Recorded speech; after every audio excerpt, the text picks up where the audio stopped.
Hello everyone, welcome back to another video.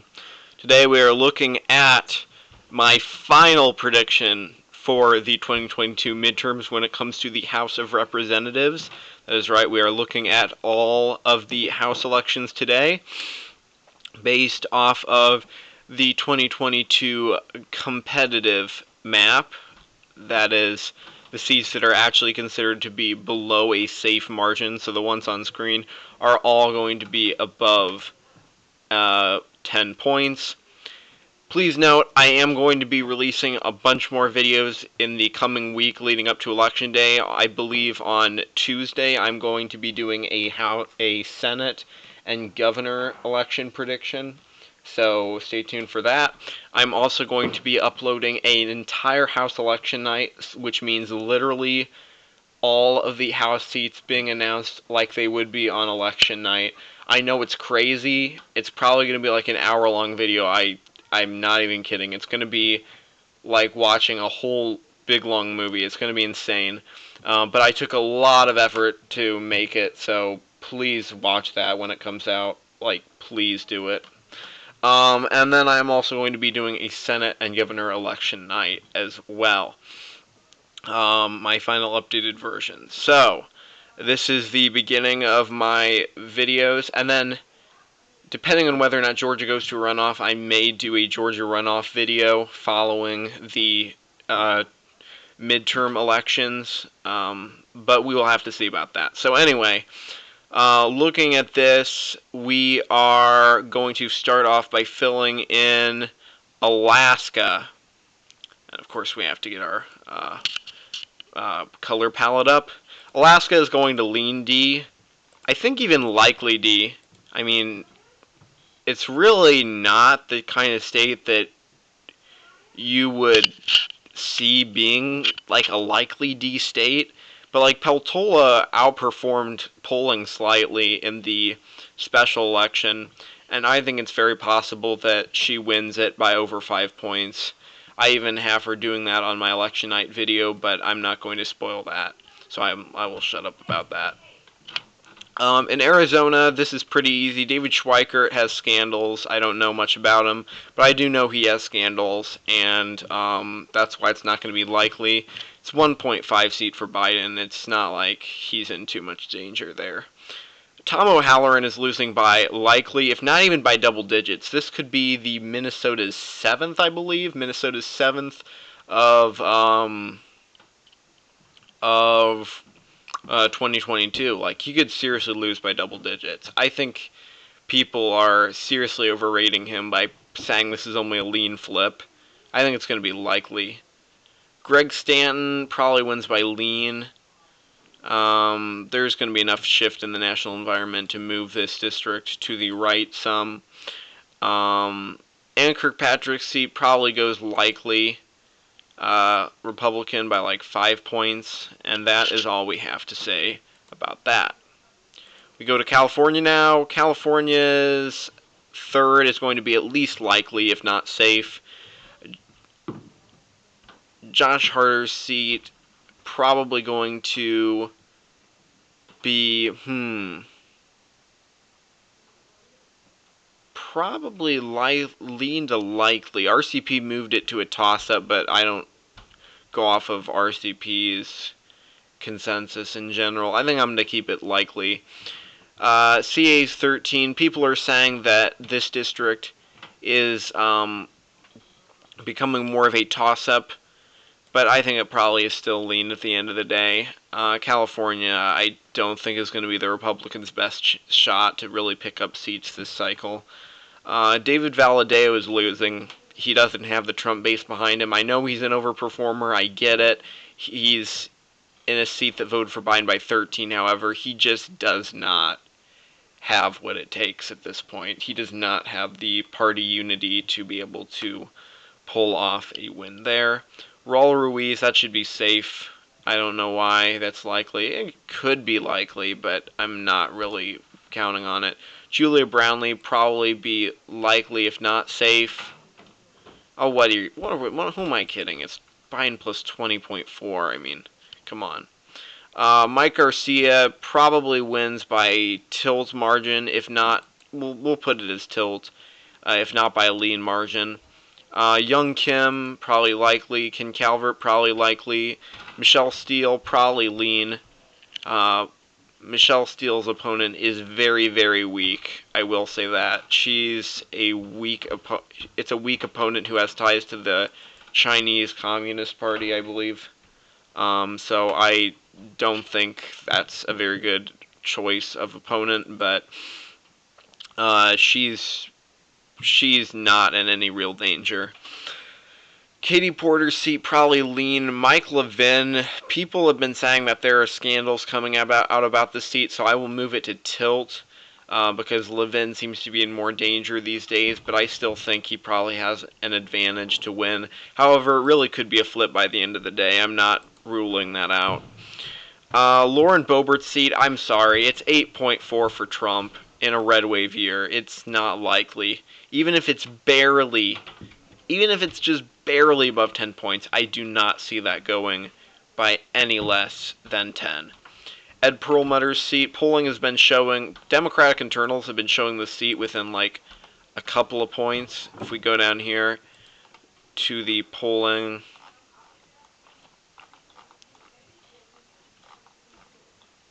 it's been like showing, yeah, RMG Research has it as a like 3-point difference, so I don't see any reason why that wouldn't be below 5. The open district probably goes to Barbara Kirkmeyer. I know the recent polling has been by the same group has been sponsoring these polls that show Carveo gaining on Kirkmeyer, but I'm sorry, guys. I mean, Republicans have picked up steam. I just don't see it really amounting to anything, and their campaign internals. So I'm sorry. I don't see there being any real threat to Republicans there. So we will move on down. That gets Republicans one gain. Connecticut, Jahana Hayes' seat is being considered more and more competitive, and I think there's actually a possibility it could flip. I know that sounds crazy, but it seriously could. Emerson College has it R+1. If it flipped, it would be tilt, no question about it. I think Joe Courtney's seat is probably likely, but Jahana Hayes' seat, I think I might be tempted to go to tilt on this one. I seriously, like, let's look. I mean, even Cook Political Report has it as a toss-up, and so does Politico, so it's not just RCP, because RCP is always putting things at a toss-up that aren't really toss-ups. But, like, other people are saying it's a toss-up, too, so I could legitimately see that one flipping, assuming Republicans have the momentum there. Although they aren't running a particularly good governor's candidate this year, so I will say that. Florida. This one's probably going to be safe, if not likely. Maybe it's likely. I don't think it is, though. Maria Elvira Salazar's district is likely, and the rest of these are likely going to be safe. Yeah, probably safe. I don't know. Maybe this one is likely.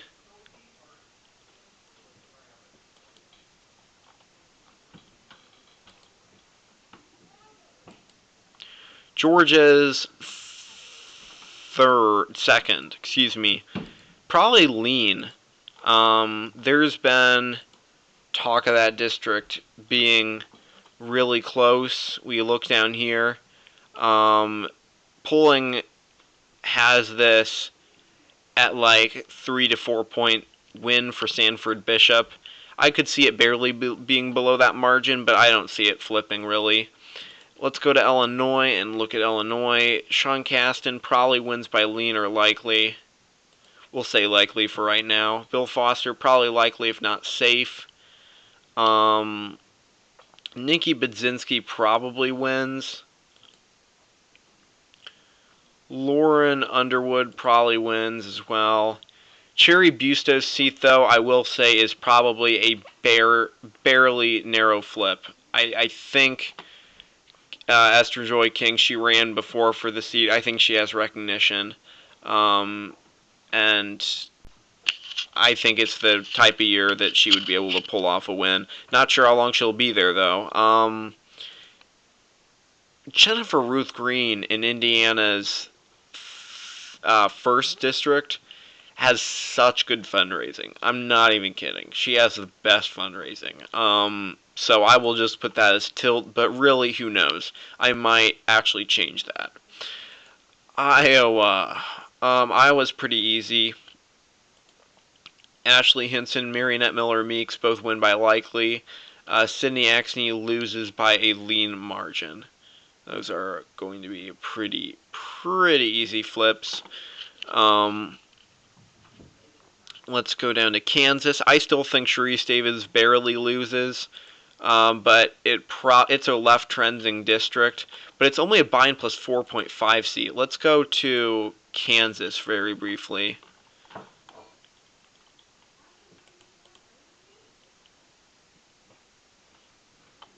She won by 10 points last time. You know what? Here, let me look it up for a second.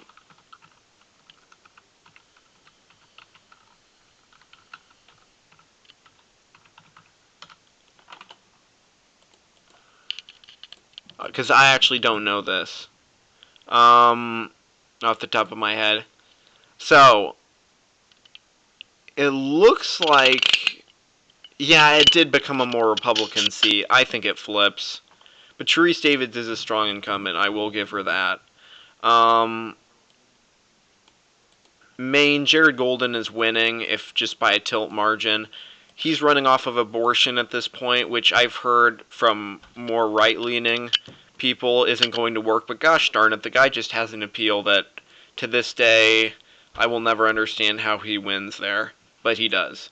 I have heard very good things about the Republican candidate in Maryland's 6th district. However, I will put it as tilt. I think there are many of these that have a potential to flip. John Gibbs is probably going to lose in Michigan's 3rd. I'm sorry, John. Yep, I know. It's too bad, John, but you're going down. And it's a flip. Alyssa Slotkin probably loses. Dan Kildee probably barely loses. It's only a Biden plus 2.1 seat. And if there's not a really competitive governor race, then I don't know what to say, because Gretchen Whitmer is so despised among conservatives that there is going to be extreme turnout to get rid of her. What else can I say? There is going to be extreme turnout to get rid of her. And I think it's going to have a down ballot effect, even though she's not going to lose. Michigan's 10th is most certainly likely. John James is, adored. Minnesota's 2nd is cursed. They have a tendency to elect to have a legalized marijuana now party candidate who always manages to die before the election, and it happened again. So I am not seeing Angie Craig get by now. Considering the fact she heavily underperformed Biden last time, I think the legalized marijuana now party candidate is going to take away enough vote this time, and it's going to shift left enough to barely flip. Okay, Montana. Montana's 1st is likely because Ryan Zink is a weak candidate, but nonetheless, he still wins. It's not lean. Don't listen to anyone who calls this lean. It's not lean.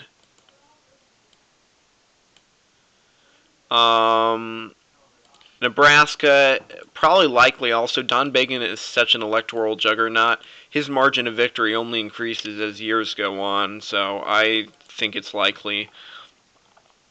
Nevada's 3rd probably flips, probably even by a lean margin at this point. I know I've had it as tilt for a while, and then Stephen Horsford probably the 2nd most likely to lose, and Titus probably the 3rd most likely to lose. But both of them end up holding on. I will say Nevada is looking terrible for Democrats this year based on early voting. So there is the possibility that more than one of those flips. But at least Susie Lee's district flips. At least. Ann Custer wins easily in New Hampshire's second. In New Hampshire's first, Chris Pappas, I think, might barely lose. I know it sounds crazy, but I think he might barely lose. I'm actually going to look this up.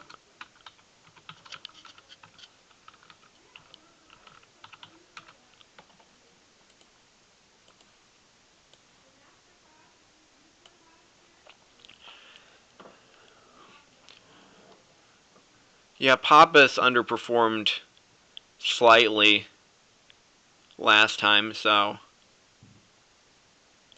okay, enough of that. We're going to go down now and look at New Jersey. These seats are all likely D, except Tom Malinowski's district is expected to be one of the easiest flips this year, and yes, it's going to be an easy flip.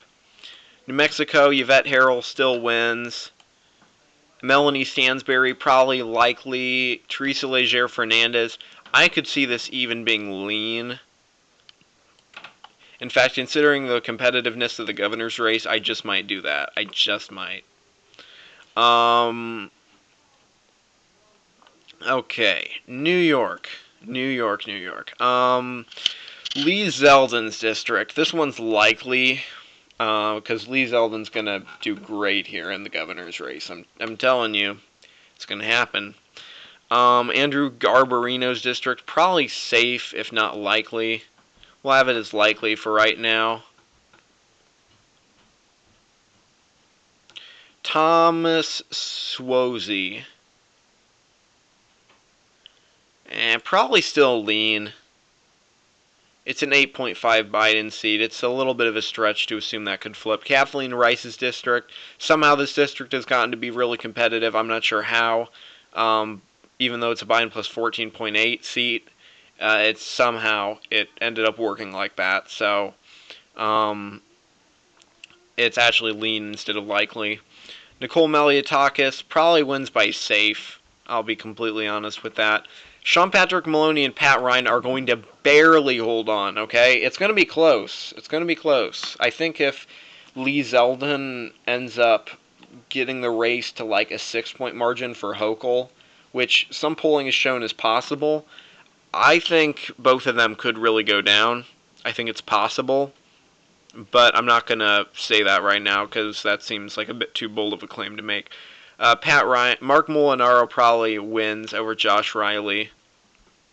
And John Katko's seat does go Republican, despite the fact that he's retiring. It's somehow the candidate is just that good. I don't know how. I don't. North Carolina, G.K. Butterfield's district is lean D. Kathy Manning, probably likely. If not, yeah, it's going to be likely. The 13th district, probably lean. Because it's only a Biden plus 1.8 seat, and Ted Budd's going to do good on the Senate level. Jeff Jackson's new seat will probably be safe.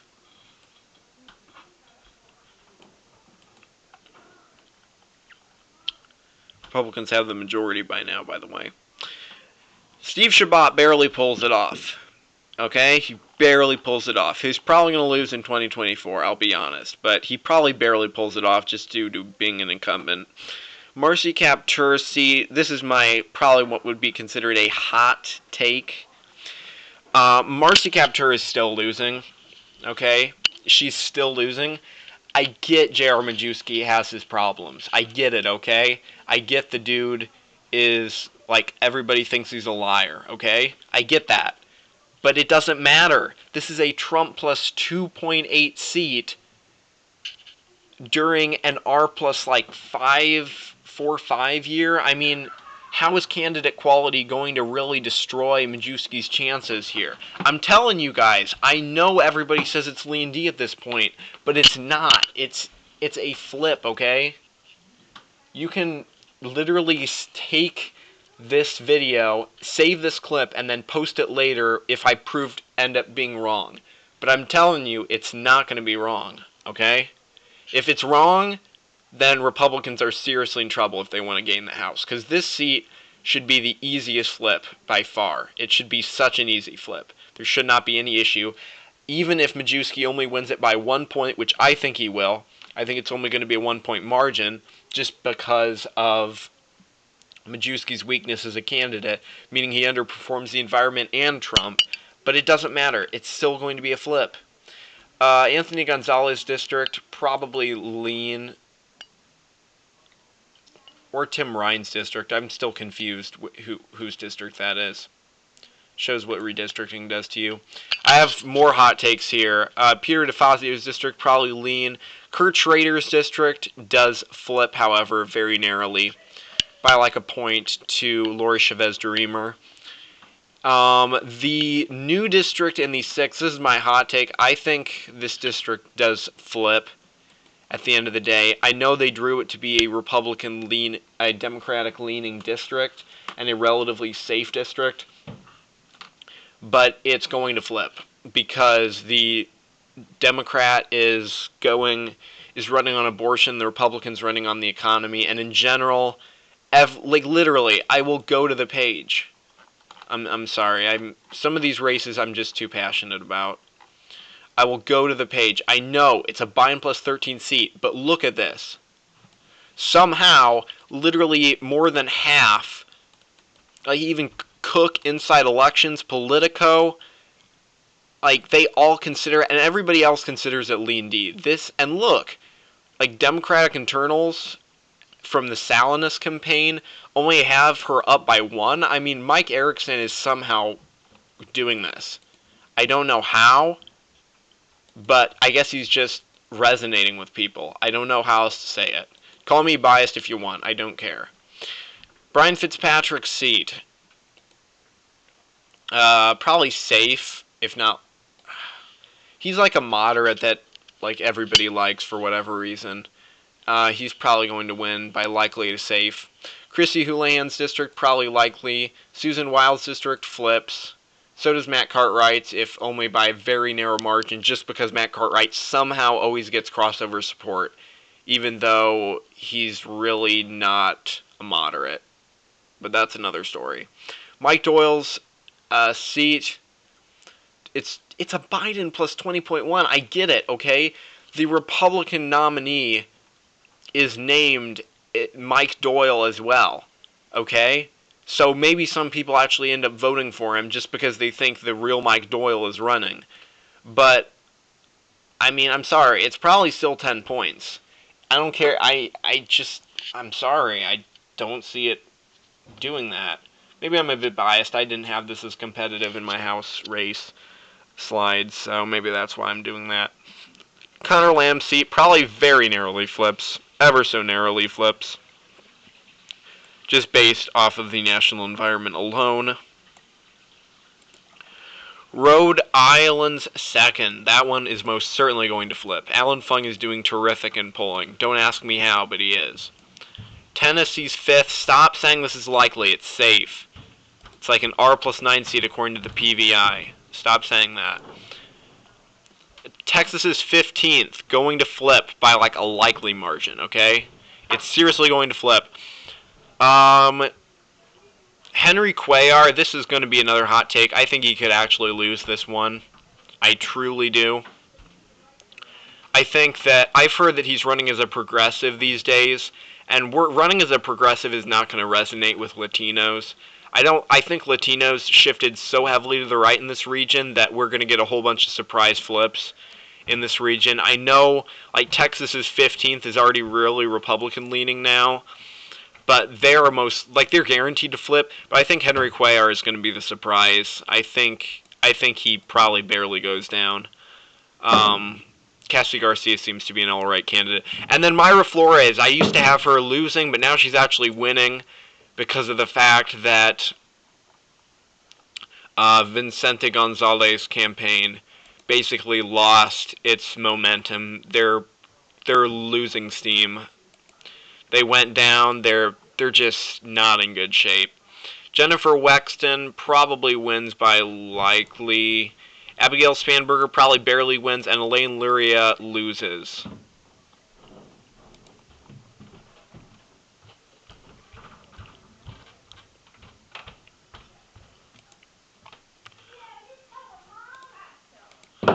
Joe Kent probably wins by likely. And as for what's her name? Kim Schreier. Gosh darn it, I don't know what to say about this district. Smiley might barely carry might barely carry Matt Larkin over the edge. But you know what? I'm going to keep it as tilt. I don't know enough about the district to really say. Finally, we have Wisconsin's third, which will flip by a likely margin, possibly even a safe margin at this point. It's too red of a district for anyone to flip. And that's it. That is it, guys. I finished my election prediction. We have 238 seats for Republicans. We have 197 for Democrats. Please note a number of these seats really could go either way. We could legitimately see Jared Golden lose. I know that's crazy, but we legitimately could see that happen. We could see John Gibbs somehow pull off an upset. You know, we could see a number of crazy things, but right now I think this is the way it's going to look. So after the election, you can come back later and comment and say, look how wrong you were. And I'll readily admit it. So anyway, guys, thank you for watching. Check out the videos that are coming this week that will be new. I took a lot of work making those, so you better watch them. See you later. Bye.